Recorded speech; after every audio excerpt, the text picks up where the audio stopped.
Tervetuloa seuraamaan Ykkösringissä Frisbee Golf podcastin jaksoa numero 102. Meikäläisen nimen Pölkin Timo. Tuolla löytyy myös Syrjäsen Toni. Vakiokokoonpanon kasvo jo tässä. No nyt starttaa niin kuin 4. vuosi, mitä me lähdetään tekemään. Ja sitten 3. kaverina uusi hahmo meidän kentässä, tai meidän podcastissa, mutta ei niinkään skenessä. Tervetuloa Jani Puumalainen Ykkösrinkiin. Jani, tämä on tämmöinen niinku virallinen, että Jani on oikeasti osa niinku, ihan niinku vakiokokoonpanoa ja tulee näkymään, tai hänen vastuulla on enemmänkin tuo sosiaalinen media, sen pyöritys lyhytvideoiden puolelta, ja sitten tulee olemaan myös 3. osa tätä meidän sekoilu tangentille menokastia. Kyllä. Ja mahdollistaa sen, että pystytään vähän ehkä paremmilla aikataululla tekemään tätä välillä tätä hommaa, niin täydentää hyvin kokoonpano. Tervetuloa munkin puolesta, Jani, tähän kokoonpanoon. Kiitoksia herrat. No haluatko sä kertoa, kuka sä oot ja mitä sä oot tehnyt? Koska mä veikkaan, että vaikka niin kun, monelle sä oot tuttu jo niin kun omasta sosiaalisesta mediasta ja jonkin verran näkynyt muuallakin, niin kerro nyt ihmisille, kuka sä oot ja mitä sä teet. Kerrotaan semmoinen hyvin tiivis, ehkä semmoinen lajisentrinen esittäytyminen minusta, eli tosiaan Jani Puumalainen Lappeenrannasta kotoisin. 2016 on aloitettu, 2014 aloitettu frisbee golf, eli 10 vuotta sitten, 2016 aloitettiin kisaaminen.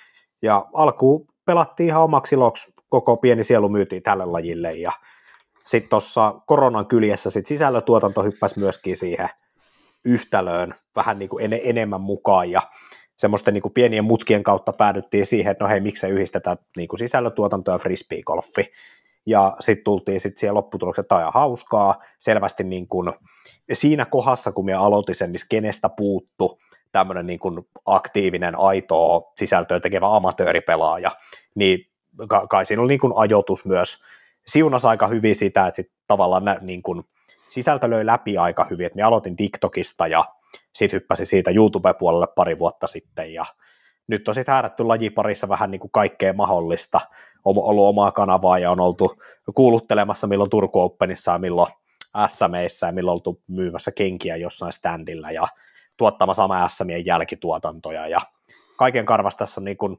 keretty hääräämään jo lajin parissa ja sitten tuossa milloin me aloitettiin juttelu tästä projektista? Se oli vuodenvaihteen jälkeen. Se oli, me julkaistiin jakso, se on tuo jakso, 1.2. julkaistiin jakso, me nauhoitettiin se me nauhoitettiin se saman viikon tiistaina vai keskiviikkona, eli 28. päivä, näin niin kuin karrikoiden. Joo, niin se oli sitä tammikuun loppua, niin siinä tuli tämä tilanne ja ruvettiin niin kuin keskustelemaan tästä asiasta sitten, ja minullakin rupesi pikkuhiljaa niin kuin semmoinen intressi piikkaamaan siinä, että niin kuin, mikä olisi vähän niin kuin se seuraava askel sitten tässä niin kuin tavallaan frisbee-golf-uralla lajilähettiläänä, miten se ikinä haluukaan sanoa, ja aika nopeasti sitten Timon kanssa löydettiin vähän niin kuin semmoinen yhteinen sävel siitä, että mitä tavallaan, mikä palvelee molempia parhaiten tässä. Loppujen lopuksi oli yllättävän nopea keskustelu. Päädyttiin siihen, että joo, tänne vaan, kyllä me ruvetaan duunaamaan. No, Timo sanoi mulle, että se oli ensimmäinen puhelu pari tuntia ja se seuraava oli 1,5 tuntia, että ei se nyt kauhean nopea. Ei se eka puhelu oli reilu puoli tuntia mun lounastauon aikana Roihupelon Lidlin parkkipaikalla, ja toinen oli sitten saman päivän iltana, se oli joku 1,5 tuntia. Joo, reilu. Toki siitä meni suuri osa siinä, kun se tiisasit minulta siitä Heidin keissistä. Ei nyt mennyt kyllä, ei ihan. Älä mene, ainut asia, mitä mie muistan siitä koko keskustelusta.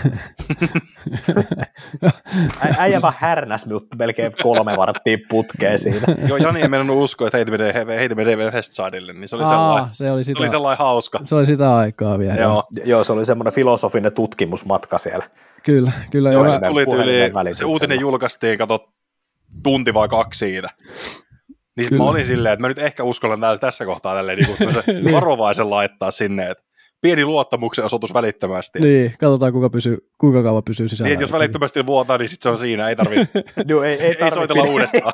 Ei tarvitse pidemmälle jatkaa. Ja tämäkin on siis tuntuu niin hauskalta olla sitten tässäkin keskustelussa, koska tätä kun nauhoitetaan, niin tästähän ei ole hiiskuttu vielä kenellekään, vaan se, että niin kun, siinä kohdassa kun tämä tulee pihalle, niin siitä on yli pari tuntia, kun mitään tavallaan virallisia postauksia asiasta on tehty, niin hauska semmoinen niin kuin fiilis myös olla, mutta tosiaan niin kuin, erittäin mielenkiintoinen alueen valtaus tai tavallaan mahdollisuus myös niin kuin, hypätä eteenpäin, ja jo tässä kohdassa on niin kuin, jätkille kiitollinen, että päästään ja katsotaan, mihin tämä meidän häröpallo tästä pyörii sitten eteenpäin seuraavaksi. Kyllä, juuri näin, ja sähän olet tuossa pari viikkoa taustalla ollutkin tekemässä noita klippejä tonne ja sun muuta, ja ollut vähän tekemässä, tai niin kuin ollaan tehty jo yhteistyötä ja vähän perehdytystä tehty tuossa näin nyt paljon, 3 sanaa ehkä perehdytystä, mutta kuitenkin, että olet ollut tutustumassa tähän, niin tämä on helppo lähteä nyt tekemään tätä jaksoa. Lasketaanko tämä perehdytykseksi, minulle lähetetään vaan tunnukset, että saa tehdä. Joo, niin sekin on totta. Se on tämän organisaation perehdytys. Tämä oli hyvä, mutta joo, nyt on pari viikkoa pystyvideot napsinut sille, että saadaan ennen kaikkea niin kuin, tässä alussa niin kuin, motiivina on hyötykäyttää tietenkin vanha sisältö, mitä on tehty siellä, että saadaan niin kuin, tavallaan se homma koneisto pyörimään, ja sitten kun päästään niin sanotusti reaaliajassa sit tuottamaan, niin mitä kaikkea me keksitäänkään, onko se just jotain päkirevikoita, vlogeja jostain reissusta, heittoja, trickshotteja, maailma on meidän oisteri sitten tässä kohdassa, niin katsotaan, mitä me keksitään sitten seuraavaksi. Niin vihdoin tavallaan tässä on se hyvä, että kaikki sisällöntuotanto ei ole mun harteilla. Juuri näin. Että saadaan toinenkin pöhinä tuohon siihen suuntaan, ja sitten saadaan vaan enemmän käsiä tähän hommaan myös mukaan. Niin, on Syrjäsellä nyt on 2 hihnaa, mitä sen pitäisi pitää paikallaan. Niin se on vähän tällaista, mutta se on loistavaa. Sun häkiavaimia ei ole edelleen kuin 1 kappaleet, ja ne löytyy Parkanosta. Niin se on totta. Pysytään siellä vielä ruodussa. En tiedä, onko mitään muuta, mitä niin kuin minusta silleen, tässä nyt tulee amatööristä. Sä oot vasuri. Ai niin, on vasuri. Niin, se on tuo uuden näkökulma tähän vasurihommaan. Ja sitten sullakin on kuitenkin pitkä, mäkin muistan sieltä alkuajasta, sun nimi oli tuttu silloin kisoista. Mä oon pari vuotta aikaisemmin aloittanut PDG-kisat, ja sitten pari vuotta taas sillä lailla, aika samaan sykliin mennään, mutta mä vaan pari vuotta aikaisemmin tullut lajiin, niin siellä ollaan kuitenkin tätä niin sanottua vanhaa kaartia edelleen. Niin on se kuitenkin PDG-numero alle 100 000. Niin, nyt mennään 300 000 kuitenkin. Niin on se semmoinen tietynlainen. Oli pakko tarkistaa tämä, koska aikaisemmin mä muistanut, että kuinka lähellä me ollaan aloitettu PDG, niin mulla on 5 alkava ja sulla oli 9 alkava muistaa. Ei kun 8. Ai 8, joo. 8. Niin, aika lähellä kuitenkin. Niin oli vielä kuitenkin siinä eroa, että siinä on just se muutama vuosi silloin, huomaa joo, heti. parisen vuotta. Ollaanko me kisattu samaan aikaan jossain? Ollaan varmasti. Samoissa korteissa me ei olla pelattu, tai en ainakaan muistaa, että oltaisiin. Kyllä mä vasurit aika hyvin muistan, kenen kanssa mä oon pelannut. Niitä on aika harvassa kuitenkin. Yllättävän vähän. Niin. Ja sitten mietitään, että pitäisikö suunnitella ratoja myös vasureille, noin kisaratoja, tai yleensä päätänsä, niin sitten kun niitä on 3% siitä fieldistä, niin onko se nyt sitten kuitenkaan tarpeellista? 3% tuntuu aika antelialta. Että... Niin, mutta viime vuoden jos SM... 72 pelaajaa, niin se on 1. Niin. Mutta sellaista kuitenkin 100 mainittiin 3 heittäjää. Niin miten sä oot mieltä siitä, että pitääkö vasureilta, totta kai niitä väyliä suunnitellaan, että olisi kämmentäkin sun muuta, mutta se lentoratahan on erilainen kämmenellä ja rystyllä, niin mitä mieltä sä oot tuosta vasureiden huomioon ottamista? Onko se totta kai tarpeellista, mutta kannattaako sitä liikaa miettiä jollain väylällä, jos suunnittelee väyliä? No minun mielestä sille ei liikaa pidä painoarvoa antaa. Heitettäkö, legendahan kertoo, että joka ikinen väylähän on vasuriväylä. Niin on. Siis on. Mutta se, että niin kuin sanotaan, että kyllä se tälleen vasurina on se vähän kuivaa, kun pelaa aina sitä suoraväylä, mikä tiukasti päättyy aina vasemmalle. Niin kyllä se niin kuin vähän silleen kuivakkaa on vasurina pelata, että ehkä sitä ei sille liikaa pidä miettiä, että enemmän se pitäisi ehkä niin kuin miettiä siitä niin kuin pelin haastavuuden näkökulmasta. Eli se, että myös pystyy, kun kuitenkin iso enemmistö on oikeakätisiä heittäjiä, niin se, että tavallaan niin kuin pakotetaan omalla tavallaan heidän ehdoilla siihen, että niin kuin joutuu käyttämään rystyä, foreja, tulee korkeuseroja, onko low ceilingejä, mandoi, mitä hyvänsä sinne lisätäänkään sitten. En me lähtisi sitä vasurien ehdolla enemmän, me miettisi sitä, että miten me niin kuin päästään tökkimään sitä niin kuin koko tavallaan peliarsenaalia niiltä, etenkin paremmilta pelaajilta. Se on juuri näin. No kysytään tämmöinen yksi pakollinen vielä. Se, mitä sä nyt mainitsemaan tuosta, niin sähän oot Pro-diskuksen tiimipelaajana. Joo, 3 vuotta nyt. Kyllä, siellä teet tämmöistä ambassador-tyyppistä toimintaa, niin mikä sun lempikiekko nyt on, jos sun pitäisi yksi mainita? Yksi, jos pitäisi mainita. Niin. Kyllä se on Origo. Kyllä minä tiivistä, se on Origo ja nimenomaan Color Glowna. Toinen, mitä itse asiassa muilta ei löydy, mihin minä olen tykästynyt, on Stari. Todella just tälleen, koska niin. Pro-diskus on semmoinen melko fanaattinen oma frisbee-golf-kuplansa, niin monihan ei tiedä, mitä nuo kiekot edes on. Niin. Just olin tähän tulossakin, eli avattakoon sen verran, että Origo, jos otetaan näistä massavalmistajista, niin hyvin, hyvin verrattavissa esimerkiksi Logickiin. Eli 3-nopeuksinen, hyvin neutraalilentoinen putteri. Ja Stari on taas sitten, mennään lähestymiskiekkoihin, se on 4-nopeuksinen, mutta hyvin alivakaa, suoraan boksista ja todella liitävä lähestymiskiekko, että kun tulee teknisempiä heittoja, missä ei paljon voimaa voi käyttää tai ei halua käyttää, niin niihin tilanteisiin niin kuin todella hyvin soveltuva niin kuin lähärikiekko. Eli selkämenosuuntaan paikalteen ahtaista paikasta, niin aika täydellinen kiekko. Joo, mielellään patent pendinginä vielä. Niin, juu. Siihen osuu hyvin, ja se on kyllä myös se, varmasti osittain minkä takia minut niin kuin Pro-diskuksen remmiä silloin muutama vuosi taaksepäin haluttiinkin, että se on todella vahvasti niin kuin silleen, niin kuin Timo sanoi, silleen kultistunut, että on niin kuin tiettyjä maantieteellisiä alueita, tiettyjä porukoita, missä se niin kuin on todella vahvasti läsnä, mutta sitten jos mietitään sitä isompaakaan niin kuin kuvaa, niin aika pienessä määrin esimerkiksi sekapäkien käyttäjillä ja heittäjillä, niin kuin harvemmin sieltä löytyy sitten Pro-diskuksen kiekkoja.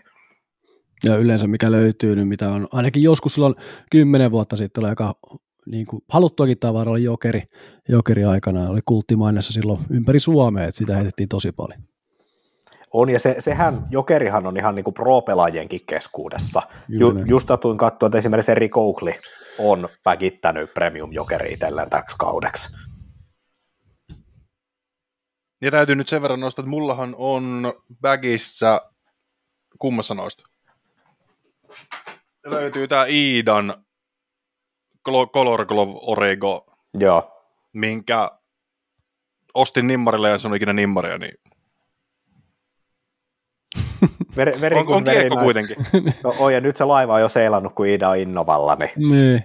No, mutta kyllä sen silti Kyllä se voi kirjoittaa silti. Iida, kun otettiin tässä puheeksi, niin siitä ollaan, kun saadaan vaan nuoren urheilijan aikataulut ja meidän aikataulut sopivaan yhteen, niin on tulossa haastattelu tässä niin kevään aikana. Niin tollasen sitten droppasit tuohon. Laitoin tuohon. Oho. Ja silleen kasuaalista vaan heitit. Niin. Hyvä aasinsilta siihen ja se on siinä. Kyllä. Laitoin maalin kulman, mä laitan sisään. Kyllä. Mutta muuta, mitä meillä on tässä nyt, ollaan julkaistu vähän videoita viime aikoina. Jussi Meresmaan haastattelu julkaistiin 7. päivä. Se nyt on ollut viikon verran pihalla. Ja vastaanotto on ollut käsittämättömän positiivinen. Se, että siellä on pelkästään YouTubessa lähes 8000 katselukertaa. Ja kaikki kommentit, mitä mä oon lukenut, on ollut käytännössä positiivisia. Spotifyn puolella varmaan 3000 kuuntelua tällä hetkellä kasassa. Ja kaikki kommentit, mitä siellä on tullut, on positiivisia. Kaikki Instagram-viestit positiivisia. Yksittäisiä vääräleukoja siellä on huutelemassa, että ei Jussi tarvitse enempää rahaa ja maksullisia naisia ja kaikkea muuta, mutta niitä nyt on aina. Ne ollaan jätetty omaan arvoon, mutta kaikki tämmöiset, niin kuin, että se mitä me juteltiin Toni sunkaan jo haastiksen lopuksi jälkeen ja ennen julkaisua, me mehusteltiin sitä kaikkialla, niin mä oon edelleen sitä mieltä, että se on parasta sisältöä, mitä me ollaan ikinä tuotettu. Niin no, se on aivan, ja sitten moni myös halusi jopa pidempää haastattelua, 3,5 tuntia riittänyt. Niin en mä siis, ja Jussikin heitti tossa, kun mä vaan laitoin silleen, että muutama screenshotin niistä kommenteista, oli silleen, niistä positiivista kommenteista, että on maistunut hyvin jengille ja on fiilannut, niin sitten se oli vaan silleen, että ja sitten laitoin silleen nopeat katsojamäärät silleen, että joo, että nyt mennään jo paukutellaan tuommoista 10 tonnia tässä vajaan viikon jälkeen. Se oli silleen, jaa, näyttää maistuvaa aika hyvin porukalle. peukkuemoji. Tehdään seuraavalla kerralla pidempi. Katsotaan, otetaan. 12 tunnin maailman parannusistahdus. Niin en mä tiedä, sitten tää pitää tehdä melkein, tää pitää yhdistää siihen semmoisen behind the scenes -materiaaliin, mitä me, kun me aletaan tuottamaan sitä meidän kiekkojen takana tarina kiekkojen takaa tämmöistä ohjelmaa, mikä, mä en tiedä, mä ehkä pizzan tein sulle joskus myöhemmin, mutta tää on tämmöinen konsepti, mikä on pyörinyt päässä jo jonkin aikaa, niin ehkä sitten tehdään, että mennään sinne Jussin kämpille, onko se Lempäälässä vai missä se asuukaan, niin Jossakin. mennään sinne ja liveen aloituksena 14 tuntia. Nee. Semmoinen kevyt setti. Juu, ja sitten toinen, mikä tossa julkaistiin itse asiassa eilen. Vihdoin Squats Disc Golfin back-video on valmis ja julkaistu. Oli aikamoinen Isakin silta. Eikö se ole silta? Kirkko. No kuvastaa hyvin tätä projektia. Kyllä. Niin vihdoin se on pihalla. Vihdoin se on kaikille katsottavissa. Mä laitetaan linkki tuonne kuvaukseen. Käykää tsekkaa, käykää kommentoimassa, mitä mieltä olette niistä repuista. Ja hauska yksi Irville, joka frendi tuosta laittoi YouTubeen kommenttikentään, että saako sen syvällisemmän arvosteluvideon sitten vaikka syksyllä, jos se niin tässä keväällä meinaa tehdä, niin mä olin silleen, jaha, selvä, hyvä, hyvin painettu sillan alle. Sinne Iisakin sillan alle. Just Sinne se Iisakin sillan alle. Kyllä. Mutta on niin kuin siis, tosi, siinäkin on tavallaan sille ihan hyvää palautetta ollut, ja monet on tykännyt siitä, että yksi kehitti Discordissa, että tekisi meille jostain reppu, vaikka ei mennä ostaa reppua. Tai niin kuin ei heitä kiekkoja, niin. Ja tästä tuli vielä mieleen, että siellä on vielä myös Väinö Mäkelän haastattelu. Innovatarinoita on siellä Jussia ennen julkaistu vielä. Niin käykää sekin kuuntelemaan vielä, jos ette ole niin kuin senkään jälkeen meillä on julkaistu mitään. Ei, se on tässä samassa setissä vielä. Ei, nämä tuli tässä, kun sinulle Timo siunattu pikkusen aikaa, niin siis semmoinen niinku astronominen pöhinä alkoi päälle siitä. Apinan raivolla lähti niinku pyörät pyörimään eteenpäin. Puoliso lenti Taimaahan puolestoista viikkoa, niin samaan tien. Rupesi tapahtuu. Kyllä. Piti vähän jo pitää suitsissa Timoa, ei teillä ihan hanskalle. Hanskosta toi kaveri, mutta sieltä tulee kyllä. Saatiin tämä kolmas juontaja Jani tänne mukaan sillä aikaa ja kaikkea, että on tässä tapahtunut. Joo, se oli hyvä, mä kerroin Suville, että me otettiin kolmas kaveri mukaan. Se tulee tähän meidän juontajaksi kolmessa. Niin just. Se kuitenkin on silleen suhteellisen hyvin perillä, että mitä me Tonin kanssa pöhistään. Niin se oli silleen, joo. Nopeat liikkeet on näyttäviä, eikö se näin mene? Siis kun itse ei tykkää hitaista liikkeistä, kun ne on vähemmän näyttäviä. On se sitten se kiekko lentää 80 metriä oikealle ja 100 metriä suoraan, niin se on nopea liike, näyttävä liike. Just, ihan sama kävi täälläkin kotona, meikin vähän keventelin näitä omia sisältöasiakkuuksena sivuprojekteja, niin kuin puoliso köli sille, että nyt Jani, jalka ylös sieltä kaasulta, edes hetkeksi. No, sen verran se nousi sieltä, että me adoptoitiin toinen koira ja chillattiin hetkiä. Sitten just sen saman illan jälkeen niin jotain katsottiin telkkariin ja sitten, niin jo, me hyppää tuohon ykkösringin mukaan. Wait, what? Joo, ei mitään. Ei mitään keskustelua aiheesta, ei se silleen, joo, mä oon tossa mukaan. Niin. Ei, se ei ole kysymys, nyt seuraa tiedote. Ja niin. Nyt se on julkista. Niin. Ja nyt se on vihdoin niin kuin julkista. Tätä on kyllä mehusteltu, sieltä tuli paljon hyviä arvauksia. Me pisti pari päivää sitten myös storyin sille, että julkaistaan tästä kumppanuus ja heittäkää vähän veikkauksia, mitä sieltä on, mitä olisi tulossa, niin tuli aika laidasta laitaan arvauksia. Mutta siis kukahan ei veikannut sun storeihin käsittääkseni meitä? Pitääkö paikkansa? Yksi. Mutta hän on sisäpiiriläinen. No sitä ei lasketa. Joo, ei. Jaa. Minä jo ajattelin, että tässä on... Mutta oliko meidän someihin YouTubeen tullut? Niin sillähän voisi jonkun ja jos nyt tulee IGC:n tulee tässä tämän nauhoituksen ja julkaisun välissä joku, niin sitten sillekin voi jonkun tuotepalkinnon laittaa, jos laittaa jossain viestiä. Joo, YouTubessa oli yksi nimimerkki Tontsas 1668. Laittoi, että puumalainen. En tiedä, onko tämä sama insider, joka on laittanut sulle Instagramissa, mutta... Ei ole sama. Ainakaan mun kello, ja tämä herra ei soita, että olisi niin sisäpiirissä, että tietäisi asiasta mitään. Ei, sit se on todella taitava veikkaus. Toki mä laitoin siihen semmoisen pikku vinkin, että on SM-kisoissa kuultu hahmo. Mutta se sekoitti muuta. Ääntä kuultu. Niin. Se sekoitti pakkaa vähän. Se oli hyvä. Joo, siellä ehdotettiin Sorjostakin, että mä olin silleen, ei täällä ole Sorjosella aikaa tämmöisiä hommia. No ei tiedä. Mutta mä laitan tonne Tontsallekin YouTuben puolelle, että tämähän napsahti oikein. Ota yhteyttä Instagramissa, niin toi Syrjänen laittaa kiekon matkaan. Ja katsotaan, mitä löytyy muuta, jos jotain. Mutta tuolla IG:n puolellakin nähtävästi tullut, mutta laitetaan sieltä sitten jotain tiedotetta. Muuta kautta sitten arvotaan joku sieltäkin. Ja kiekon voittanut. Kyllä. No ota Toni, sä tää seuraava aihe tästä, kun... Mennäänkö itse asiaan, eli viikkokatsauksen Mennään nyt vihdoin tässä 20 minuutin jälkeen, niin aletaan puhua. Joo, toiseen Eli meillähän on tässä viikon aikana tullut noita julkaisuja Prodigy Disc Pro Tourin kiertueaikataulusta, ja siellähän on tullut 5 paikkakuntaa ja 5 ajankohtaa julki, ja tällainen kalenteri on luvassa, eli 16-19.5.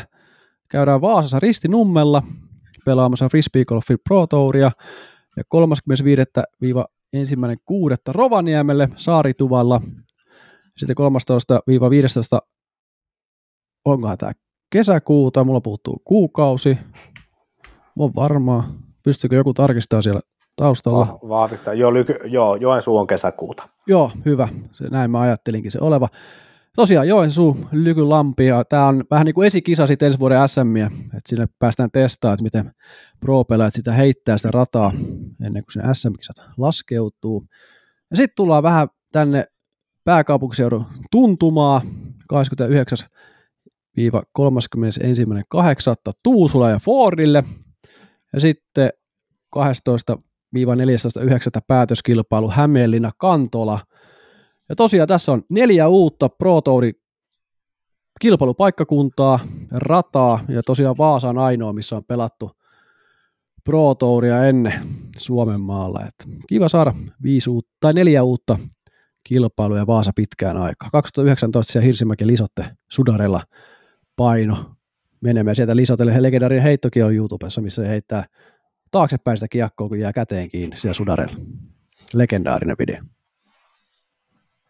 Tässä pikkuinen nopea aikataulu. Mitäs mieltä muut tästä? Kisapaikkakunnista ja aikataulusta. Ota se Jani eka. Itse ekanakin me vähän hämmentelen koko heinäkuun mittaista taukoa, että sehän olisi ihan sitä prime timea pelata näitä niin kuin katsojien näkökulmasta kuin varmasti pelaajienkin, että siihen niin kuin hyvin kuitenkin harvempi suomalainen ammattilaispelaaja vielä ammatikseen sitä tai pro-pelaaja ammatikseen pääsee pelaamaan, että siinä varmasti jossain mittapuussa on töitä, mitä on tehtävä, niin nyt vähän ihmetyttää se, että heinäkuulle ei ole ensimmäistäkään osakilpailua.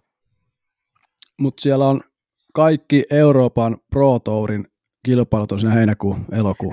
Niin ne pelaa se EPT-lenkin siinä välissä. Niin, siellä on ihan täyttä siinä heinäkuussa.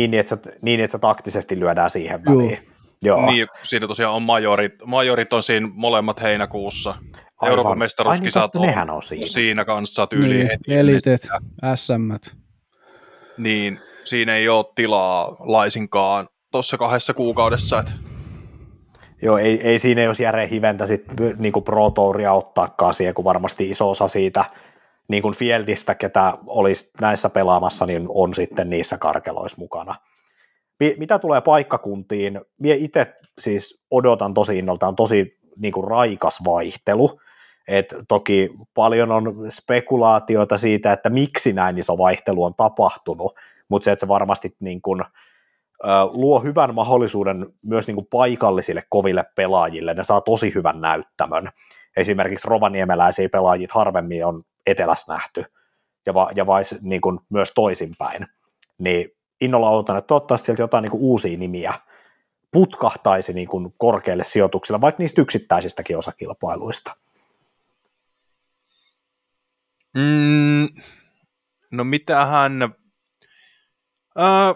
joo, tavallaan mä oon niinku ihan tyytyväinen tuohon ratapuoleen, totta kai niinku Rovaniemi-Vaasa-akseli on mulle niinku käytännössä vierasta, kuten no Lykylammesta mä oon kuullut, mutta mä en ole itse käynyt ikinä. Totta kai nämä Tuusula-Hämeenlinna-akseli, molemmat on itse pelannut, niin Kantola kuuluu täysin Pro Tourille, mä odotan innolla mitä Suomen kärki tekee siellä. Mä odotan minkälaiset OB-linjat Syrjänen vetää kymppiväylälle. No. Mä haluan nähdä se lentokentän Syrjäsen tikuilla. Joo. Ja se on asia on keskustelussa kyllä. Katsotaan mitä tulee. Ja tavallaan, kun se kuitenkin on niin vaikea rata pelata tämmöiselle amatöörille kuin itsekin on, ja vähän kovemmallekin pelaajalle, niin mä en malta odottaa sitä. Tuusula ehkä hieman on sellainen, mä en oikein ole, toi Fordi on vähän semmoinen hähää, koska se rata on aika helppo, mutta siellä, jos sitä pystyy vaikeuttamaan Pro Tourille niin, että siitä saa mielenkiintoisen, niin sit mä oon täysin mukana siinä. Mutta mä haluan nähdä se ratasuunnitelma ensin, ennen kuin mä kommentoin tota rataa mitenkään. Koska siellä on muutama ihan surkea väylä. Kiinteä nelonen aivan paska. Aivan suoraan roskakoriin. Me ollaan puhuttu tästä ennenkin, ja se on vieläkin ihan paskaväylä. Niin no, mutta se on, kisassa taas voi olla ihan ok, jos ei se ruuhkaa. Mutta niin, siis kisassa se voi olla joo. Ehkä. Meinaat se, mikä menee sen rotkon. Rotko yli vasemmalle, kori sinne tiukasti vasemmalle. On se vähän, jos mietitään Pro Tour-kaliberikilpailu, se on ihan aivoton hyssä. Niin, mutta toisaalta se vaatii sen aivottoman hyssen, mutta se on kuitenkin aika tiukka. Se linja on aika tarkka loppuviime, millä sinne pitää mennä. Et jos siihen jonkun järjen saa, niin sitten se voisi olla ihan mielenkiintoinen väylä, mutta en osaa sanoa. Sellaisenaan vähän do ja do. Niin. Kuten se koko rata mun mielestä. Et se vaatii aika paljon, tai jonkin verran vaatii töitä. Et mä olisin mieluummin nähnyt Tuusulan tilalla Keinukallion, mutta, ja käsittääkseni siitä oli jotain keskusteluitakin, mutta Tuusula oli se, joka tuli valituksi. Kuulin huhuja myös Turusta, että siellä olisi ollut vaihtoehtoa pelata vaikka Lausteella. Mutta Lauste tunnetusti perääntyy taas kaikesta. Mutta tässä on sekin, että niitä hakemuksia ei ihan hirveästi ollut, ja nähtävästi pari tai yksi ehkä niistä alkuperäistä 5 peruttiin, en tiedä. Kyllä. Näin mä kuulin, ja sitten muutamaa haettiin siihen niinku paikalle, mutta niistäkin niinku arpo sitten, että ei tule. Ja niin sitten näillä nyt päästään kiertämään kuitenkin Pro Touria. Tässä on vähän niin pakkoraossa. Kyllä. Viime vuoden osallistujat oli kaikki heti sanoi, että ei ole vetämässä tänä vuonna eikä hakemassa kisoja, niin se on vähän vaikea sitten vetää samalla osalla samaa rataa ratoissa, mutta tuossa on niinku kivasti, nyt on ympäri Suomea näitä kisoja. Joo, kukaan voi valittaa enää. Länsirannikolla ihan pohjoisessa, ja sitten on tuo idässä, ja sitten on vähän etelässäkin muutama. Ja tosiaan tuosta Hämeenlinna nyt on tuttu itselle, kun siellä viikoittain kesällä pelasin kuitenkin, se on todella vaikea rata. Ja kiva nähdä sitä, että miten tuo pro-pelaajat sitten, ja sinne tulee myös naisten layoutti erikseen tehtynä. Tämä on tieto, että siinä tehdään naisille oma layoutti, joka on samalla alueella pelattava rata. Ja Fordi, mä uskon, että sitä tullaan muuttamaan aika paljon, koska se on nyt jatkoajalla koko rata ollut tässä nyt 3-4 vuotta. Niin miksi sitä säästellä sitä metsää, jos se pystyy niiden kaava-alueen alueella kuitenkin kaatamaan ne puut, koska ne kaatuu kuitenkin kaikki sieltä, niin miksei siinä tehdä jotain muutoksia vähän niin kuin väkisin. Se on legendaarinen rata, se on myös kulunut aika paljon. Kyllä. Siitä siellä joutuu ehkä myös tekemään, mutta se on hauska ja kiva rata kyllä pelata. Jännä nähdä, miten pelaajat on kehittynyt nyt, kun se on kuitenkin tyyntäkin pelattu sitten aikoinaan, niin miten se nykypäivän pelaajalle menee. Joensuu en ole käynyt, Rovaniemi en ole käynyt, Ristinummi en ole käynyt, mutta Rovaniemelläkin on se hyvä, että se on nurmikolla kuitenkin. Siellä luultavasti tullaan tikuttaa aika tiukaksi sitä. Näin on tuolla juteltu. Ja Lykylampi tosiaan esikisa. Eikö se ole metsässä, jos nyt oikein muista? Lykylampi, Joensuu. Puolimetsässä. Mielestäni se on aika paljon mettäsempi. Sielläkin on sitä lääniähän on ihan järjetön määrä. Joo. Siinä niin kuin Lykylammen alueella. Ainakin sen perusteella, mitä tästä nyt Googlesta löytyy, niin onhan tämä aika tämmöinen metsäpainotteinen. Niin, mennään tämmöisessä metsässä, on tällä nyt niin kuin näkyy ihan niin kuin nurmikkoakin joissain näissä uudiskin kuvissa. Mutta kyllä niin kuin sanoisin, että aika pitkälle tulee olemaan niin kuin metsärata kuitenkin loppuviimein. Se on hyvä, että tähän on saatu myös vähän tällaista vaihtelua, että viime vuonnahan oli hiekkapohjaisia aika paljon, nyt on saanut vähän nurmikkoa enemmän, että myöskin, että Fordihan, ne on vähän molempia Fordia, että se on kuitenkin kuivaa tuollaista hiekkamaastoa, mutta se ei ole niin kuin hiekkakuoppaa tai tuollaista. Kyllä. Ja siellä on varusmiehet kaivannut poteroita sinne yhdelle väylille, se on hieno se miljöö kyllä. Mutta tuosta Lykylammista niin on, itse asiassa kyllä sieltä, siis sehän menee vissiin tuossa niin kuin lentokentän kupeessa joissain määrin, niin kyllä siellä varmaan päästään niin kuin hyödyntämään kuitenkin niin kuin nurmikkoakin ja satelliittikuvista päätellen on muutakin kuin metsää, vaikka metsäinen niin kuin on keskimäärin. Niin. Pari radan onko se pätee 3 rataa?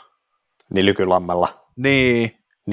Ja siis ei Lykylammellahan tällä hetkellä kiinteistä väylistä Suomen pisin väylä. Onko?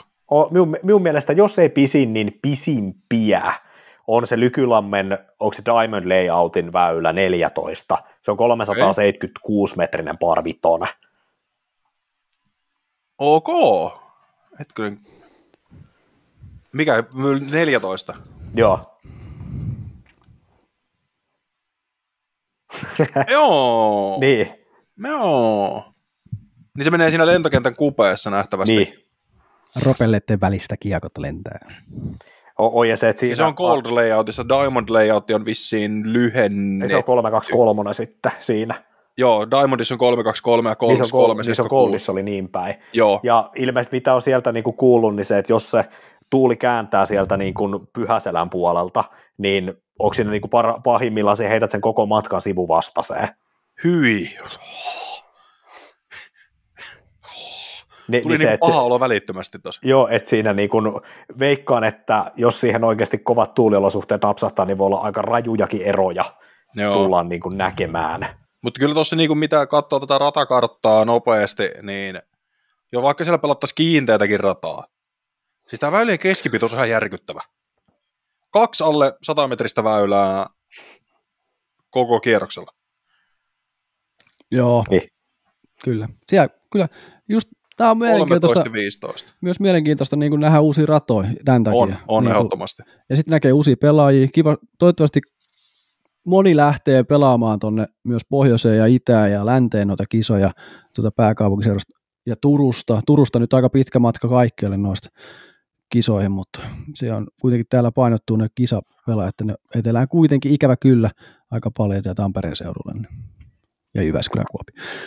Niin toivottavasti päästään näkemään uusia hienoja mutta ratoja. Mielenkiinto on kova. Mm-hmm. Sitten kun vielä selviäisi, minkälaista mediaa sieltä tulee, niin... tai tulisi edes jotain. Muotoillaan tämä nyt tällä tavalla. Toivottavasti. Mutta ehkä siitäkin kerrotaan tässä kevään koittaessa. Niin tämähän on niin kuin tämän kauden Pro Tourihan on niin kuin, eikö tämä ensimmäinen laatuaan, että NPDG toimii pääjärjestäjänä? Tai niin kuin kiertue, tai niin kuin järjestää sen niin kuin fasiliteetit liiton puolesta. Just Prodigyltä ostettuna. Niin Prodigyn puolestahan se on niin kuin tavallaan, että Prodigy säilyttää sen tavallaan niin kuin konseptikumppanin nimen, mutta se tavallaan toteuttava puoli tulee NPDGltä. Kyllä. Niin tässä on niin kuin niille aika hyvä näytön paikka myös. Niin, vaikka on kuitenkin ehkä, jos mun pitäisi yksi kertaa niin kun tapahtumajärjestäjä valita Suomesta, niin en mä ketään muuta valitsisi. Niin. Siellä löytyy Tyyni on kuitenkin yksi Suomen ja en nyt sano, no ainakin Euroopan tunnetuimmista frisbeegolf-tapahtumista. Euroopan suurin ollut pitkään. Niin. Joo, se ei ole, koronaa se oli jo isoin suvereenisti. Niin, miettii, että minkälainen kokemus jollain Wikmanilla, toki vähemmän nykyään varmaan operatiivisessa toiminnassa mukaan, Wikmanin ja Villel on. Niin Niin kyllä siinä on sellainen kaksikko, että toki en tiedä ajaako Ville tuolla nyt, kun hän on vanhempaa vapaalla tällä hetkellä, mutta siellä voi tuo Joona Jakoaho painaa kuule pitkää päivää. Mutta siellä on se kuitenkin rutiini noista kisoista ja kison järjestämistä. Niin. Tuollaisia on niillä kuitenkin junnukisat ollut tuossa amatöörikisoja ja sun muita niin tourejakin. Niin. Kyllä sitä löytyy se veto kuitenkin tuollaiseenkin, että ilman niitä niin meillä ei välttämättä touria olisi tällä hetkellä. Juuri näin. Sanon monelle. Joo, tässä on hyvä mahdollisuus niin kuin tavallaan kohottaa sitä PDPTn kasvoja. Jep. Jonkun verran, että se niin kuin viime kausi niin useasta lähteestä niin aika kylmää kyytiä sieltä on tullut. Muotoillaan tämän näin, että moniko on puhunut positiivisesti. Ja just näin. Se ikävä juttu, se niin kuin valu siihen jamaan viime kauden aikana. Että niin. Tuli merkeä vuosi niin kuin ennen viime kauden alkuun, mutta sitten se luisu vaan jostain kumman syystä, niin sinne se meni. Ei voi mitään. Mutta nyt lähdetään uuteen nousuun, ja niin kuin Jussi hyvin sanoi meidän haastattelussa tuossa, että ei meillä välttämättä niin kuin ammattilaiskiertue tarvikkaan olla, mutta hyvä kiertue kannattaa. Niin kuin sillä, että ainakin tajusin sen itse sillä, että ei ammattilaiskiertue, koska ammattilaiset pelaa kuitenkin Amerikan järjestämää touria, niin Suomessa kuitenkin sitten sen tason touri, mitä on pelaajakin. Ei tarvitse sen periaatteessa enempää ollakaan tässä kohtaa. Hyville amatööri- ja puoliammattilaispelaajille riittävä kiertue. Semmoisilla tavallaan kuitenkin, että jos halutaan tuottaa jonkinnäköistä mediaa, niin se on järkevää tehdä, ettei pelata ihan puhtaassa hiekkamontussa, vaikka sieltäkin voi saada ihan miellyttävää videokuvaa ja kaikkea muuta, mutta silleen, että se on niin kuin järkevää kaikille osapuolille. Ja sitten jos tässä nyt skaalataan tai miettii tulevaisuuteen, niin en tiedä, pitäisikö tuohon yhdistää jollain tavalla amatöörikiertue, tai amatöörien SM-karsinoista tulisi tämän jotain semmoisia silver, että se tavallaan yhdistyy nämä kaksi kokonaisuutta yhdeksi isoksi kokonaisuudeksi. Ja sitten siinä voit saada pisteitä ja jotain tämän tyyppistä. Kunnon himmeli. Niin, rakentaa siihen sellainen niin kuin oikeasti toisiaan tukeva kokonaisuus, jotta siinä olisi oikeasti silleen niin kuin isossa kuvassa järkeä. Koska niin. Meillä on kuitenkin aika vähän pelaajia, vaikka meillä on paljon pelaajia. Niin, siis kyllä, siis se, miten se nyt sanoisi, se taso tippuu yllättävänkin nopeasti noissa pelaajissa sitten, kun sitä rupeaa lähteä, jos sitä muutama puuttuu niistä kisoista. Totta kai koronan jälkeen, kun katsoo tilastoja, niin meillä on tonnin pelaajia ihan valtava määrä nykyään. No niistäkin vaikka 10 puuttuu sieltä kisasta, niin sinne ei jää enää kuin 10. Esimerkiksi kun se voisi olla 20, niin se on 70 fieldissä, niin se on aika paljon sitten sieltä mahtuu. Mutta niitä kehityspaikkoja kuitenkin sit on siinä muille antaa, jos ne puuttuu sitten ne kärkipelaajat. Meillä on tasokasta massaa sitten tuossa niiden takana ihan älyttömästi. Tuossa tonni ja 9-70 välissä on sellaisia todella lupaavia junioreita tulossa. Ja nyt se mahdollistaa tänä vuonna se kisoja niin laajalti, että ollaanko me käsitelty Prodigy Disc Pro Tour? Paketti. Joo. No seuraavana otetaan President's Cup. Elikkä, no tuossa aikaisemminhan siitä oli jo puhetta, että sen konsepti tulee jollain tavalla muuttumaan, ja nyt tiedetään, miten se vähän tulee muuttumaan, elikkä PDG julkaisi tiedotteen, jossa kerrotaan, että President's Cup tullaan tänä vuonna järjestämään Champions Cupin yhteydessä, joka pelataan huhtikuun lopussa, 30. päivä keskiviikkona. Ja tulevaisuudessa se tulee vaihtelemaan Euroopan ja Yhdysvaltojen välillä vuosittain, eli parittomina vuosina Pohjois-Amerikassa ja parillisena Euroopassa.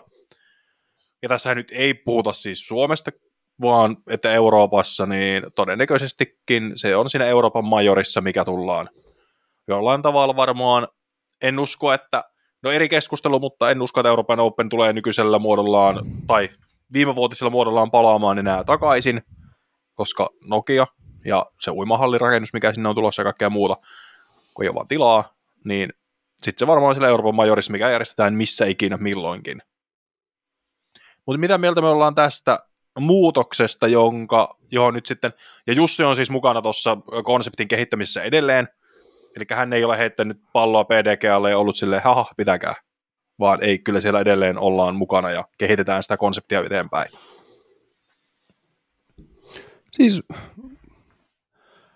Siis nykyään tämän pystyy mahdollistamaan myös sillä, että se on Yhdysvalloissa, koska eurooppalaisia pelaa siellä niin paljon sillä tourilla.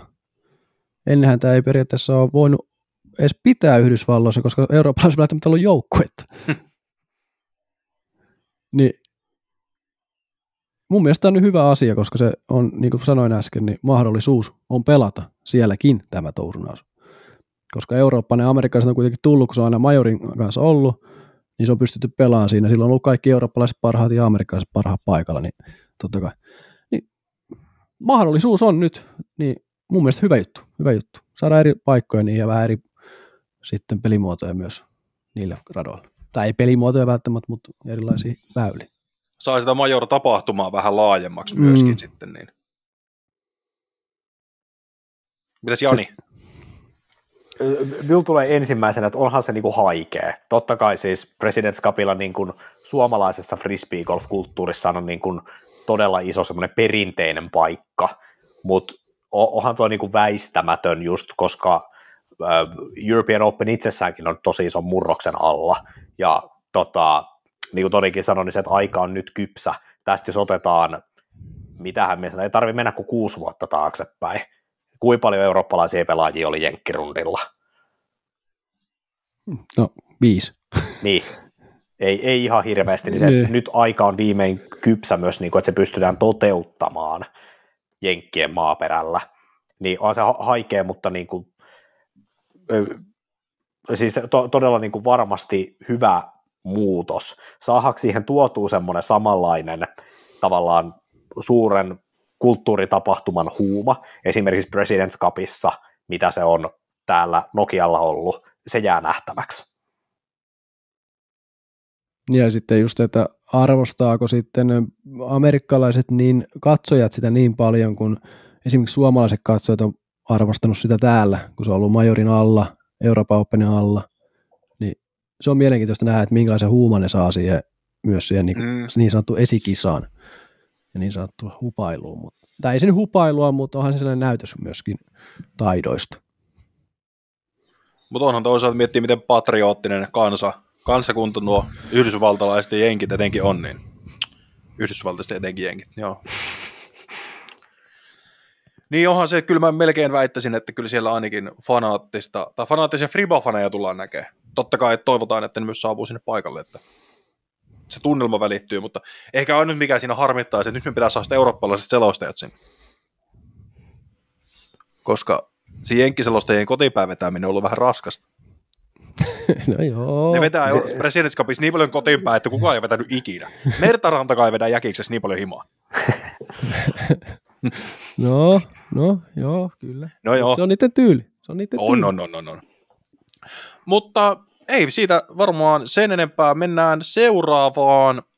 Haluatko sä, Jani, ottaa tämän vuorosta? Erittäin mielelläni ensimmäinen sarjassamme oleva slotti, eli siirrymme agendaan MM-kisat 2026 ja 2027, eli nyt on jo näitä järjestämisoikeuksia on jaettu jo niin kuin tulevillekin vuosille, ja valitettavasti se vaan näyttää siltä, että kyllä se palataan takaisin sinne rapakon toiselle puolelle näitä niin kuin pääturnasta taas järjestämään, ja sen verran on vahvistettu 2026, lähdetään Milford, Michiganiin, eli mikä on toiminut esimerkiksi tämän Great Lakes Openin näyttämönä, ja niillekin itse asiassa MMien paluu 2008, eikö se ollut? Michiganissa on edellisen kerran ollut 2008, ja Tobokkania on käytetty edellisen kerran 2000. Niin se, että semmoinen niin kuin erittäin pitkäaikainen paluu sinne niin kuin juurille, ja kuitenkin Nate Heinoldi siellä niin kuin direhtöörinä sen Ledgestonein pumpun kanssa, niin siinä on niin kuin potentiaalia varmasti todella isoon tapahtumaan. 2027 Portland, Oregon, Jeff Spring siellä mukana, myöskin oikein suorastaan kulttihahmo amerikkalaisessa frisbeegolfissa järjestämässä sitä. Siellä oli Riverbendi ja toi Glendoveristi on siellä päässä. Niin rapakon taakse siirrytään väistämättä, mutta sana eteenpäin, herrat, mitkä on meidän ajatukset tästä? Mä voin ottaa eka. Mä voin ottaa eka. Siis mehän eurooppalaisten MM-kisa-näyttämö on vasta kesällä tulossa. Niin. Tämä oli vähän ehkä oletettu, että niitä ei ihan heti anneta, vaan katsotaan, miten nuo eurooppalaiset kisat vetää, pelaajia, katsojia, ja sitten kuitenkin mietitään, että noita Amerikassa ulkopuolella olevia kisoja, kun kerran luo niin kuin Kanadassa, siitä meni sellainen 40 vuotta ennen kuin ne tulisi uudestaan sitten niin kuin Amerikan ulkopuolelle ja Eurooppaa vielä. Niin en mä ihan odottanut, että nämä joka toinen vuosi sitten MM-kisat sun muuta lähtee nyt tässä heti vetää. Niin ikävä kyllä, varmaan Viro on hakenut noita kisoja. Se oli puhe jossain, että ne 2007 kisoja olisi hakenut. No ei tullut, niin, mutta Tampereen ja Nokian MM-kisojen näytöksen jälkeen niin tilanne voi olla taas sitten toinen. Että se voi lähteä siitä sitten vaikka 5 vuoden päähän nyt sitten 6 vuoden, mutta alle 10 vuoden päähän niin voi yhdet kisat olla Euroopassa taas. Mutta vaikea olla, kun toi PDGA on kuitenkin Amerikassa vetoinen organisaatio, niin totta kai ne vetää kotiin päin tässäkin asiassa. Niin kuin vetänyt aina.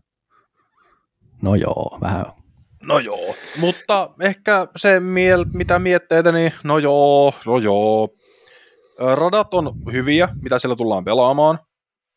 Ne on, niin kuin molemmat paikkakunnat on ratojen puolesta varmasti tosi siistejä.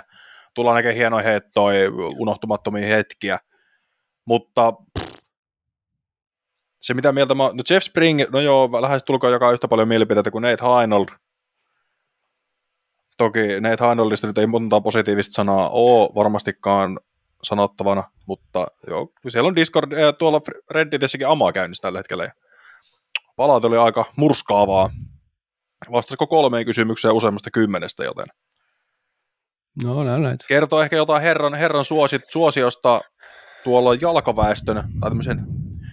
Ei mennä nyt siihen. Ei mennä, mutta tavallaan mä nyt siihenkin, että nyt tavallaan toisen vuoden, että pidetään vuoden MM-kisat tai viime vuoden MM-kisat ja nyt saa taas. No joo, on yksi kautta aikojen eniten noita majoreita pitäneitä herroja, joten on tavallaan kokemus ja pystyy pitämään ne varmasti. En epäile hetkeäkään, mutta ehkä joku muukin voisi. Totta kai hakemuksia, en tiedä niin kuin paljonko niitä on tullut ja minkälaisia ne on ollut, niin vaikea sanoa. Ja Jeff Springin noi Portlandin kisat, niin odotan innolla, mitä se tulee totta kai aikavyöhyke, nyt on meidän suomalaisittain ehkä vähän heikko, koska se on siellä lännessä, mutta sellaista se on joskus. Et ei siinä niin kuin mielenkiinnolla odotetaan, ja en mä nyt, se, että ei ole Euroopassa mitään nyt tässä 2 vuoteen, niin kyllä se yksi majori tulee todennäköisesti olemaan ensi kesänä. Onko se Tallinnassa, onko se Suomessa, onko se Ruotsissa jossakin, onko se Norjassa? Ei me sitä tiedetä, koska ei täällä niin kuin ole mitään ei ole vielä siitä tietoa. Tuossa ei tittelikisat vaan ilmoitettu tuossa. Niin. Että majoreitahan ei ollut listattu vielä siinä. Ei, amatööri MM, Junnu MM, Mastereiden MM ja Team Selinske US Masters. Et ne on ne, mitkä on ilmoitettu tällä hetkellä, ja Champions Cupistakaan nyt ei ole tietoa, mutta PDG haluaa viedä ne kuitenkin sinne kansainväliselle frisbeegolf-keskukselle Georgiaan. Takaisin sitten, kun remontti valmis. Niin, kun siellä kävi jotkut puutiaiset syömässä puut pois. Tai joku muu semmoinen. Mut joo, ei se, että nyt ollaan Pohjois-Amerikassa ainakin pari seuraavaa MMiä, ja kunhan nyt tällä vuosikymmenellä päästään seuraavan kerran Eurooppaan, niin se riittää mulle. Se lasketaan voitoksi. Se lasketaan jo, niin kuin se on semmoinen puolustusvoitto, että mä kuitenkin uskon, että nämä tämän vuoden MM-kisat tulee olemaan semmoinen tapahtuma, että ne tajuu siellä Pohjois-Amerikassakin, että oikeasti nämä kannattaa tuoda Eurooppaan nyt niin kuin vaikka kerran 5 vuoteen, jos. Sitten kun ne sais vielä vietyä vaikka Kanadaan, no joo, siellä on vähän vähemmän isoja tapahtumia, mutta tavallaan silleen pientä semmoista kansainvälistymistä siihen, niin Suomessahan me ei tulla näkemään näitä seuraavan kerran 2040-luvulla, että se on menetetty, mutta en mä sitä odotakaan. Kunhan me saadaan Eurooppaan. Mutta mitäs, ei, Jani, meillä on yksi pelaaja-uutinen. Mutta onko Janilla mielipidettä? Eikö Janilla mielipidettä? Niin.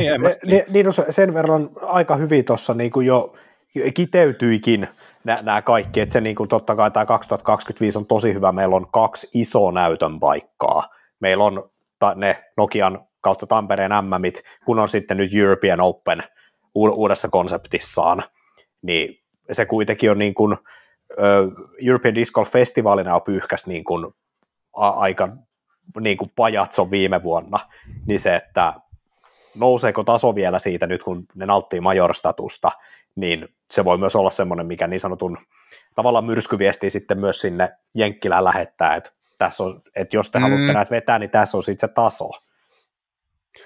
Ja kyllä tällä niin kuin 2 hyvää tapahtumaa saadaan tänä kesänä täällä Euroopassa tehtyä. Se on, niin kuin ne on tapahtumia, ne on niin. Myös siinä on frisbee golf-kisat siinä sisällä sitten siinä tapahtumassa. Niin. Täällä niin kuin osataan myös näköjään hyviä tapahtumia luoda. Se on loistavaa. Sitten. Viimeinen pelaajauudistus varmaan, joka tullaan kuulemaan ehkä tällä kaudella, mutta ainakin viimeinen merkittävä.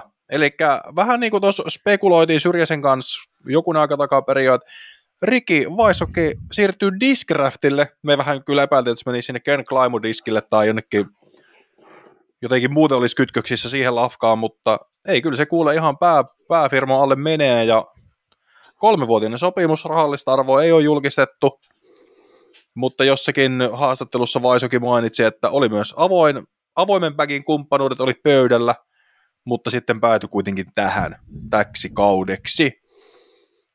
Ja mielenkiintoinen nähdä, miten Ricky ja hänen rakas kilpakumppaninsa Paul Macbeth nyt sitten tulee, kuinka paljon heitetään vaikka Macbethin kiekkoja ja toisinpäin, niin mielenkiintoista. Eikö se sanonut jossain, että ei sen aika välttele Paulin kiekkojen heittämistä? Sano. Että heittää, jos se on semmoinen kiekko, mikä menee backiin, niin se menee backiin. Niin. Mutta ei lähde tarkoituksella haalimaan. Mut ei se nyt, jos on vetää miettiä MVP ja Discraftilla on ne vaihtoehdot. Nyt Klimo sitten olisi Discraftiin linkittynyt sieltä kautta, että se olisi pystynyt heittämään niiden kiekkoja samalla, mutta olisi vaan Klimolla, mutta se on ehkä Klimolle vähän liian iso pelaaja vielä rahallisesti ehkä tässä kohtaa ottaa haltuunsa, mutta mielenkiintoista nähdä, minkälaista kiekkoa siellä tulee, hienoja logoja tuli sieltä heti alkuunsa ja sitten minkälaista linjastoa hän rupeaa saamaan sieltä ja hienosti oli taas brändäys tehty Rikille, että antaa sitten kasvaa sen brändin myös siellä firman sisällä, niin odotan mielenkiintoista kiekkoja ja sun muita. Kyllä taas tulee katsottua, että mitä kiekkoja se heittää. Tuo Discraft on nyt nostanut tasoa, että kyllä mä enemmän sitäkin laaria on käynyt katsomassa kuin vuosi. Niin kuin aikaisemminkin tästä ollaan puhuttu.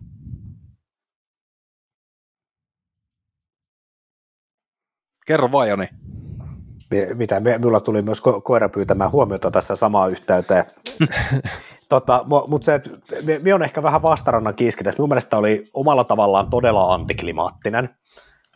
Omalla tavallaan tämä siirtymä. Tämä on sellainen tietynlainen end of an era, koska ennen kaikkea, kun mietitään lajin 2 isoa, Pauli, Riki, niin tosi monet kilpaurheilulajit elää näistä vastakkainasetteluista niin pelaajina kuin sitten myös niiden tallien kanssa, eli onko Ronaldo ja Messi tai Hamilton ja Vettel formuloiden puolella, niin siinä myös tavallaan näiden urheilijoiden kautta tallit vähän niin kuin taistelee keskenään. Niin se, että kuitenkin kun semmoinen pieni sähkö on ollut aina ilmassa Paulin ja Rikin kanssa, kun niitäkin on aika läheltä päässyt näkemään pariin kertaa. Ei ne nyt niin kuin kettuille toisilleen tai silleen niin kuin vihasia, mutta ei ne niin kuin läpyjäkään vaiha. Siinä on semmoinen kiva kisajännite. Niin se vähän, niin kuin, onko sitä enää mahdollista pitää, kun jätkät heittää niin kuin saman tallin alla, parhaimmillaan niin kuin toinen toisensa kiekoilla. Että semmoinen pieni sähkö jää niin kuin tästä, sanotaan 2 eittämättä lajin niin kuin suurimpien pelaajien väliltä pois. Ei siellä vetään kynsilakalla stämppi poiskin. Niin, mutta mä ehkä nostaisin tuonne, että onko aika myös mennyt niistä vähän ohi, että onko uusia taistelupareja tulossa. Robinson kaksikko taistelee nykyään ehkä enemmän niistä MM-titteleistä ja Niklas Anttila siihen vielä 3. mukaan suomalaisittain. Niin onko ne jäämässä niin kuin ehkä pelillisesti jopa varjoon siinä kohtaa, niin ei ole ehkä mitään syytä ehkä enää sähköistää sitä ja olla sillä lailla, että ollaan taistelupuvereita. No mä en kyllä nyt... Mutta se, että ne menee vähän taka-alalle sit pelillisesti. No totta kai ne on pelillisesti todella hyviä vielä, mutta... Faisokin taka-alalle, kun kuitenkin oli viime kauden toiseksi paras pelaaja. No joo, mutta tiedät mitä tarkoitan? Siis pointin ymmärrän hyvinkin, mutta näkee, Paulista esimerkiksi näkee, että sehän on tehnyt sen siirtymän. On Foundation ja on niitä kaikkia muita, tavallaan siirrytään siihen nimenomaan pelaajana suurempaan vaikuttamiseen, mutta jos Rikin somea kaikkea tekemistä pelimerittäjä katsoo, kyllä sen kaikki paukut on vielä touraamisessa. On. Mutta siinä oli pari slumppivuotta vaan kaikkineen heikkouksineen tuossa, mutta viime kausi oli tosi hyvä paluu sitten. Kyllä oli vaikeita loukkaantumisia ja muuta, ja varmasti tämäkin, kun tulee uudet kiekot, mistä me nyt ollaan paljon puhuttu, että se tuo semmoista lapsen omaisuutta takaisin, siihen pääsee opettelemaan, pääsee semmoista intoa kokemaan, niin varmasti tuo semmoisen kivan freesauksen niin kuin Rikinkin uraan. Joo, totta kai on vaihtanut talleja tässä erinäisistä syistä useamman kerran. Niin, kerro tonne. Onko toi 3-vuotinen soppari tällä hetkellä? On. Ilmoitettu, eli 2 vuotta käy. 2 vuotta käy ja sitten jatketaan hetken, mihin se seuraavaksi? MVP, niin, check. Aina lähtenyt vuoden aikaisemmin. Tässä nyt viimeisistä soppareista. Niin, jos historia toistaa itseään, niin me nähdään Rikin 2 vuotta siellä. Ja sitten taas lennetään jollain. Edellisesti lennettiin helikopterilla, niin mikä on sitten niinku askel sit tästä? Enää on MVP jäljellä. Se on, missä ei ole käyty vielä. Mutta eli kun ei varmaan rikkylöisistä sen enempää. Ei ainakaan tule mitään. Mielenkiintoinen nähdä, mitä kiekkoa se. Ainakin ne YouTube-videot oli ihan hauskoja, mitä on tehtehnyt. Ja aktivoitunut tosi paljon. Nyt etävaihoyhteydessä niin se some lähti niin ihan 3. potenssiin niin ihan saman tien. Ja Luna näyttää lentävän 1 000 000. No sitä mä en vielä, mutta pikkuveljensä oli myös mukana niissä videoissa. Joo. Ja sitten tietysti tämä, mistä ollaan monta kertaa puhuttu, että Riki siirtyy vähän isommalle tallille, niin sanotusti myyvimpien kiekkojen talliin, tunnetuimpien kiekkojen talliin, niin se voi myydäkin myös enemmän kuin Dynamitiskin aikana. Että se helpompi myydä niitä kiekkoja myös nimellisesti. Et sekin mielenkiintoista nähdä, miten vaikuttaa siihen. Olisi kiva tietää tuon sopparin arvo kyllä. Se olisi mielenkiintoinen. Kyllä mä väitän, että siinä puhutaan silleen 250 000 vuositasolla. Sen täytyy olla enemmän kuin Iisakilla. No joo, kyllä. Koska vaikka Iisakki on nyt kaksinkertainen ja hallitseva maailmanmestari, niin se sen brändi on vielä silti vähän siellä koirankopissa. Mutta riittääkö Rikin niinku kaupallinen relevanssi? Riittää. Jenkeissä ainakin. Jep, kyllä se riittää ja kyllä se ansaitsee enemmän kuin Iisakki kuitenkin. Se on, mä en epäile sitä hetkeäkään. Mun on todella vaikea sanoa. Joo, nämäkin on taas näkemyksellisiä eroja. Et esimerkiksi niin kuin omaan, jos niin kuin olisin tavallaan ostavana asiakkaana, niin Isaacin brändi särähtää itselle paljon enemmän kuin Riki. Jos tavallaan niin kuin miettisi vaan niitä, että ei miettisi mikä kiekko siellä on takana. Niin. Kun nekin on kai niitä pieniä henkilökohtaisia mieltymyksiä. Se on just hyvä, että tulee uusia näkemyksiä tähän meidänkin podcastiin kolmannen juontajan myöstä, että tulee vähän uutta ja vähän siitä just haastaa meitä. Mitään ei siis Vysokia vastaan, järjettömän mukava äijä. Se oli toissa European Openissa, myi sille kengät. Se lähti suoraan pelaamaan siitä Magnoilla, mitä sen kengällä laitettiin. Niin vaihdettiin pari sanaa, niin siis tosi niin kuin, oikein semmoinen hyvin stereotyyppinen niin kuin isosydäminen äijä. Ja se on kehittynyt tuossa mediaessa olemisesta, jos niin kuin puhutaan sitä mediasta vielä, niin sitä alkuajoista, että se oli ihan jäissä silloin alkuun, ja se on tosi hienosti kehittynyt. Sitten voidaan siirtyä tämmöiseen viimeiseen vähän hypoteettisempaan keskusteluaiheeseen, että kisakauden avaus. Milloin herrat mennäs avata? Onko suunnitelmissa? No mulla on vielä se, että mä vähän odottelen näitä lumien poistumista tuossa. Totta kai vähän rupeaa polttelemaan, kun toi ilma rupeaa näyttämään paremmalta, että vitsi ottaa nuo kiekot tuosta ja mennä tuohon lähiaukeelle heittämään, mutta se on vähän kuitenkin lunta tällä leveyspiirillä kuitenkin olemassa vielä. Niin rauhoitutaan, mutta pidetään salia tuossa sillä kohti frisbeegolf kautta, että ollaan sitten valmiina, kun se aukeaa. Pitää saada kyllä vähän toistoja enää alle, kun menee kisoihin. Niin. Eikö se ole paras mennä kylmiltä? No on sekin tehty. Ei ollut kauhean kiva. Ei heittojen puolesta eikä henkisesti. Lämmittelyä pois maksimista. No joo, niin, joo, mutta olisi edes ollut 2 kierrosta alla siinä, kun meni ekoihin kisoihin, niin se olisi niin sellainen mukava. No, mutta sehän ei, niin, mullahan on itse asiassa jo. Ensimmäistä ja 1.2. 2 kierrosta alla. Ai, sä oot talvipelaaja. Ja kaikki meidän kuuntelijat tietää, että Timo ja talvi frisbeegolf ei kyllä kulje käsi kädessä. Ei samaan lauseeseen mahu. No ei, siis ei nyt niin kuin normiympäristössä, että niin kuin aika paljon pitäisi tapahtua, että nauttisin siitä. Että jos joku tosi sellainen niin kuin, oikein joku saa ylimyytyä mulle talvifrisbeegolfia silleen, että se on mukavaa ja vaikka tyyli jonnekin ukkohallaan järjestää meidät Lumpihanki-Friba MM-kisoihin ensi talvelle, niin kyllä mä nyt sinne menen ja kyllä mä sieltä pelaan ja varmasti nautin siitä tapahtumasta, mutta en mä tiedä nautinko mä sitä frisbeegolfista, koska se on kuitenkin ihan oma juttunsa taas. Toki siellä on lunta puoli metriä tai puolesta metristä metriin, kun tossa on 15 senttiä, jonka alla jäätä 30 senttiä, jonka jälkeen päädyt ortopedille. Perus. Mutta mä nyt oon vähän rohkeasti ilmoittautunut NPDG Amateursia tuohon kivikkoon. 2 rundia lauantain 5.4. Kova. Mä luotan siihen, että se lumi on poissa siinä kohtaa. No on se silloin, ei sitä enää hirveästi tule. Ei ainakaan Helsingissä ei pitäisi olla, että jossain niin kuin Hyvinkää Tuusula-akselilla voi varmaan vielä jonkin verran olla, mutta mä nyt toivon, että Helsingissä ei ainakaan olisi siinä kohtaa enää. Ja kivikko on kuitenkin ratana semmoinen, että siis varmasti niin kuin mettäosuus, jos on ollakseen, niin se voi olla aika karu, mutta ne itse rinneosuudet, kun siellä aurinko pääsee hyvin paistamaan, niin. Voi olla niin kuin ihan ja tässä mä kävin sen pelaa silloin 2 viikkoa sitten, toki silloin oli se pidempi plussajakso, niin se ei siellä ollut kuin tyyliin siellä rinteen puolella silloin lunta. Et muuten se oli käytännössä kuiva ja ehkä jossain kivenkoloissa ja puittealla oli vähän, mutta ei siis silleen mitään merkittävää. Sen takia mä uskalsin ilmoittautua, kun mä tiedän, että ei tarvitse kaivaa toppatakkia välttämättä. Ei ihan, mutta melkein. Pitää laittaa pari kertaa alla. Kyllä varmaan pipo päässä pitää mennä ja tumput pitää olla kädessä, mutta toppatakki voi ehkä pysyä piilossa. Mites Jani, onko sulla vielä? Minä en ole vielä lyönyt, siis minulla ei olisi lisenssiä vielä tälle kaudelle. Ei mullakaan vielä. Niin mä oon ainut, kuka on ostanut lisenssi. Se on ainut, kello on lisenssi meistä tässä kohdassa. Jos historia toistaa itseään, niin se, että minulla on aika perinteisenä ollut se joku huhtikuun loppu. Et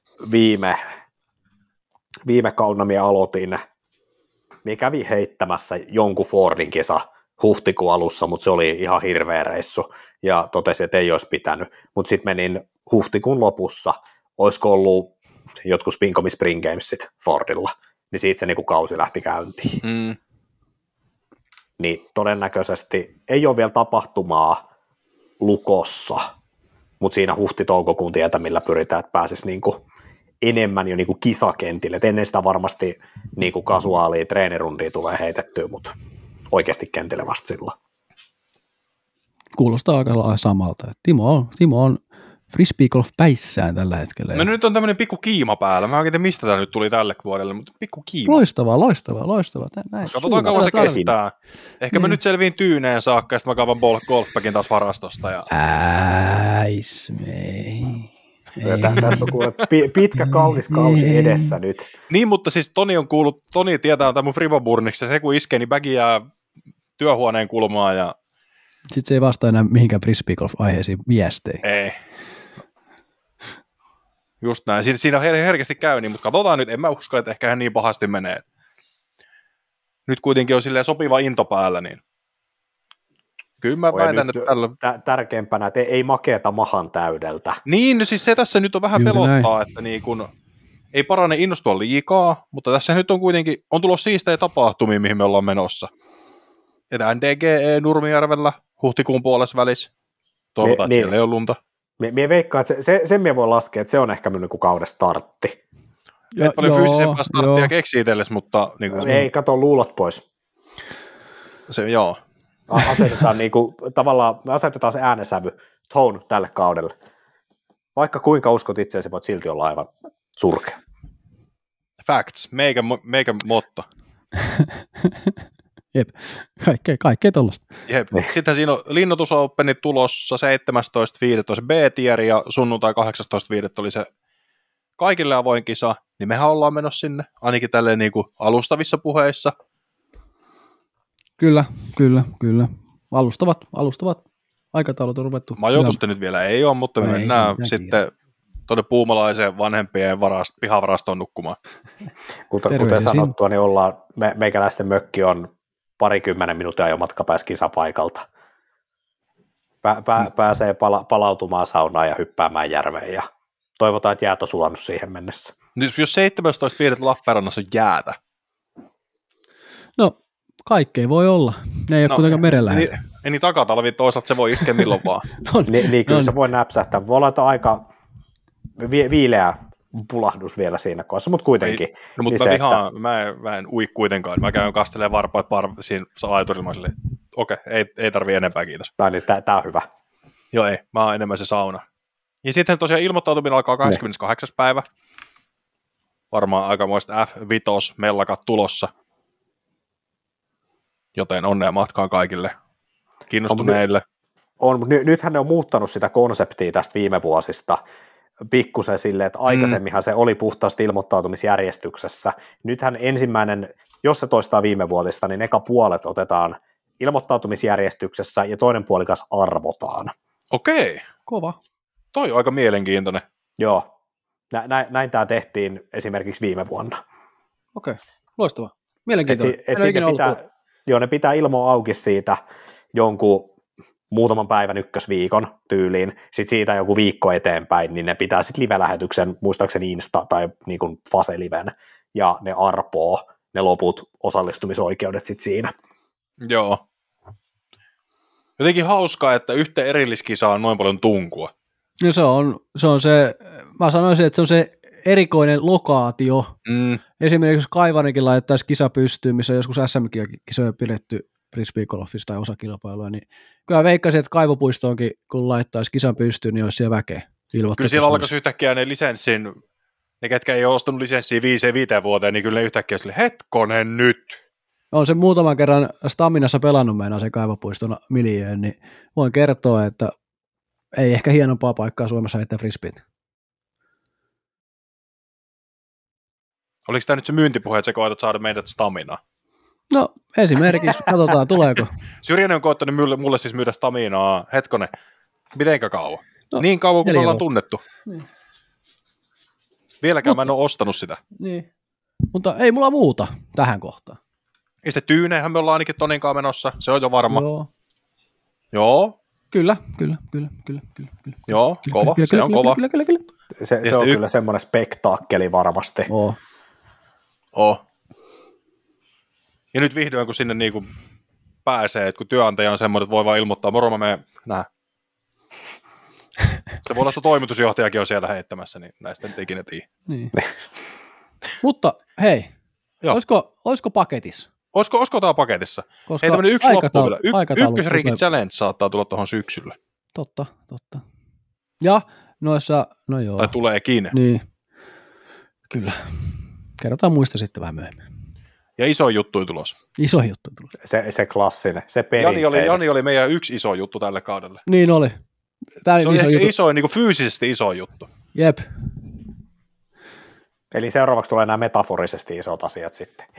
Henkisen ulottuvuuden sitten seuraavaksi. Se taas sitten mahdollistaa nämä kaikki muut sitten, mitä kaikki. Niin. Juurikin näin.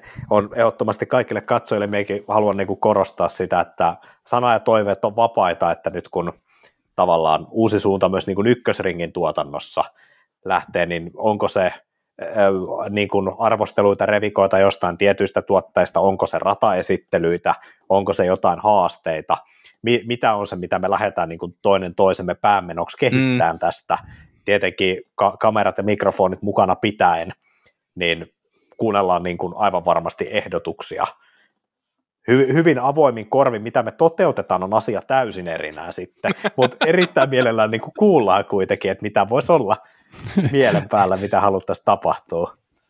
Niin nyt kommenttikenttä saa huomaan, jos olet tässä kohtaa vielä mukana, niin kerro meille, mitä sä haluat, että me tehdään. Etenkin sinne niin kuin somen puolelle, koska sinne se on helpompi toteuttaa kaikkia tämmöisiä yksittäisiä hassuhauskoja juttuja, mutta totta kai YouTuben puolellakin se game on niin sanotusti auki, että nyt kun se kaikki edittivastuu ei ole välttämättä mulla, niin ne videot voi julkaistua vähän nopeammin kuin puolen vuoden viiveellä, niin toki parempi myöhään kuin ei milloinkaan. Juuri näin. Kuitenkin podcasti on podcasti, ihan sama ollaanko me tässä niinku kotituolilla vai Sallatunturin lailla, niin ehkä niinku siinä ei niinku määrää yhtään eksoottisempaa ympäristöä keksinyt meille tähän nyt niinku. Me ei voin yrittää, mutta mennään nyt tällä vertauskuvalla, mutta sinne ennen kaikkea videopuolelle. Nyt tämä menee ihan häröilyksi jätkät jo. No niin, onko stop-napula? Kiitoksia, kun olet tässä mukana. Seuraa, jaa ja kuuntele.